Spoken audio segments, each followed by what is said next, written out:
All right, Coach, a win tonight. You kind of had to take a chance with 9:44 to go to get Tanner Schmeezing back in with 4 fouls. You had to do it, didn't you? We did. It wasn't an easy decision to make because I was so worried that it seemed like every time he was out there, he'd just pick up a foul. And, we had to chance it, though, because it was just a point in the game where they were coming back and really, giving us a hard time. And then he came out the rest of the game and played very well. Really did a good job. Had some big stops for us. That's the thing we talk about basketball. When the shots go in, here you had a 23-point lead because you made 6 threes in the first half.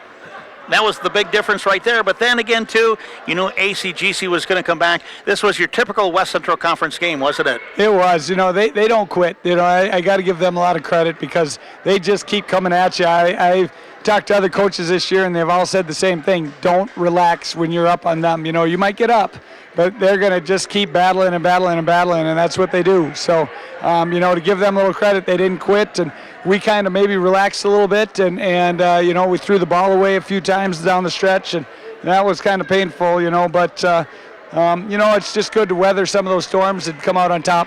I want to go back to last week, if I could, against Minnewaska. Here's a Minnewaska team that has only 4 losses on the season, 2 of them to Sauk Centre. How do you do that? How do you explain that? It's a good question because they are a very good team, and we just seem to have their number. It's just one of those teams where we defend them really well, kind of keep them from scoring when we need to. I don't know why we could defend them so darn well, and sometimes we struggle with some other teams, but we certainly have a nice matchup when we play them. Going back to tonight, I look at the Sauk Centre scoring. 8 different players figured in the scoring tonight.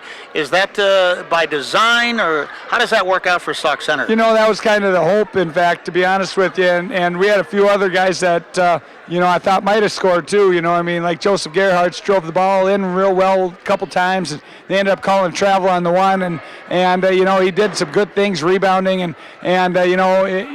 If they don't call travel on that one, he would have had some points too, which would have been kind of nice. But nice to see our scoring so evenly balanced. You've got Sharif Silas. Can you talk about what he brings to this basketball team? Because, again, he has a wealth of talent out there. He had 12 points tonight. How has his game been throughout the year here as he's a senior now? It's Sharif's game is very good. He has his moments of, wow, nobody could defend that. And then he has his moments where maybe he relaxes a little bit too much at times, so it's kind of getting him to just play at that speed that nobody else can defend. But when he is playing at that speed, he is very good. There's times where he gets some rebounds that not many people could get up and do what he does, getting that ball sometimes. What do you expect out of Simon Waller? Now, he had 10 points tonight. He's kind of a banger out there. At times, he does make a big difference. How do you see his game progressing?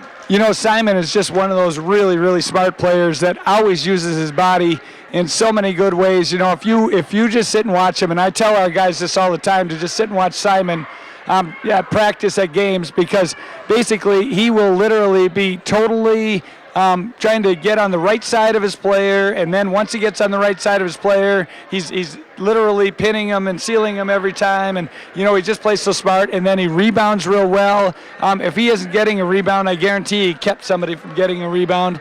And then he always gets the baskets around the hoop.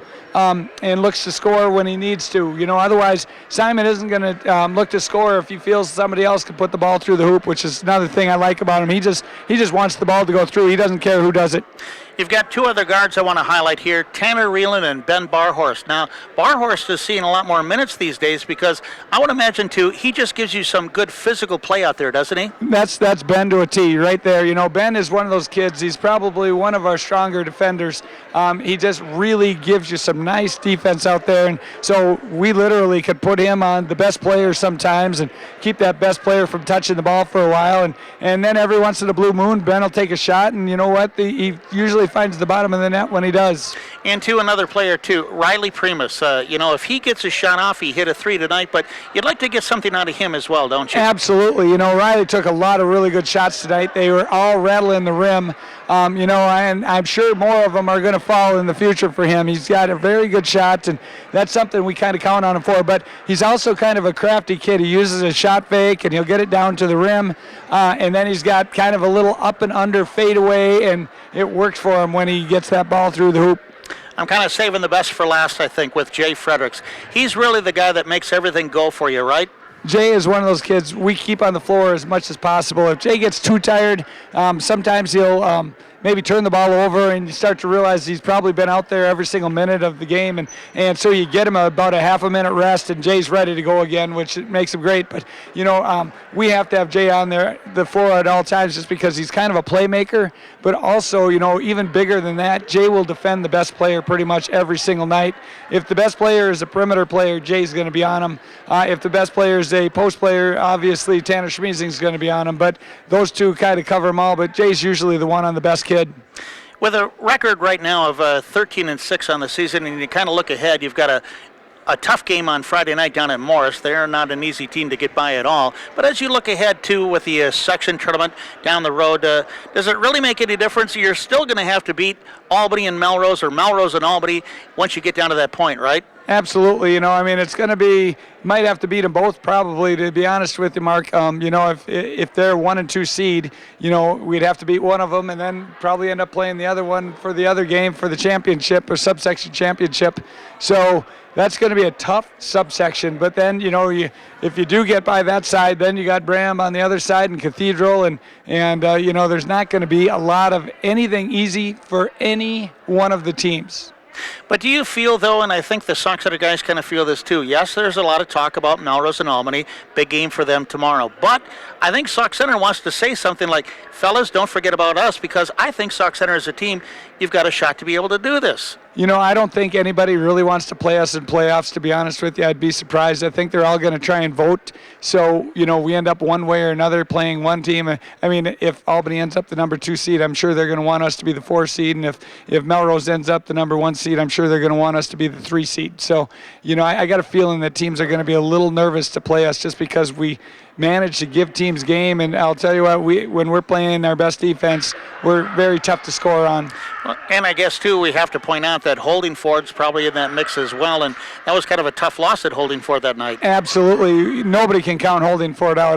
To be honest with you, I think everybody's afraid to play them, too, just because they know Holdingford's going to come with probably some multiple defenses and really mix things up a lot. And they got a kid who can really score. I can't remember his name right off the bat, but he's a very good scorer, and they just keep hanging in there and playing tough, and you know what? We did lose to them, so we got to definitely honor and worry about them too, maybe.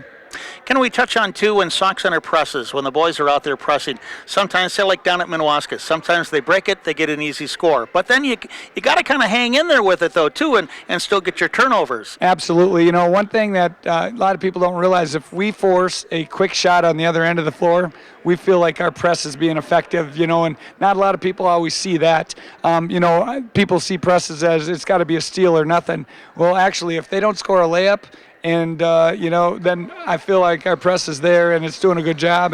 And the great thing about it is, at the end of the game, you're just getting sick of being pressed. And I think that's what kind of happened tonight. We just kept at it and didn't pull out of it. And by the end of the night, I think ACGC was just kind of fed up with us doing it. So at this point of the season, 13-6, you've played 19 ball games. Are you pretty overall happy with this team? Absolutely. I'd love to take back a couple of those losses, but what coach wouldn't, obviously, but at the same time, these guys are really starting to pull together as a team and playing very well and hard. Teams are having a hard time scoring against us. Our defensive average the past how many games has been very good, and so I guess I can't complain. These guys are finally really coming around as a team and starting to play like they should. All right. Well, give it a good shot here the rest of the way, okay, Coach? All right. Thanks, Mark. All right. Thank you, Coach. That's Mike Ellens, the Sox Center boys basketball coach. And again, the Streeters did win tonight over ACGC. The final score was 59-51.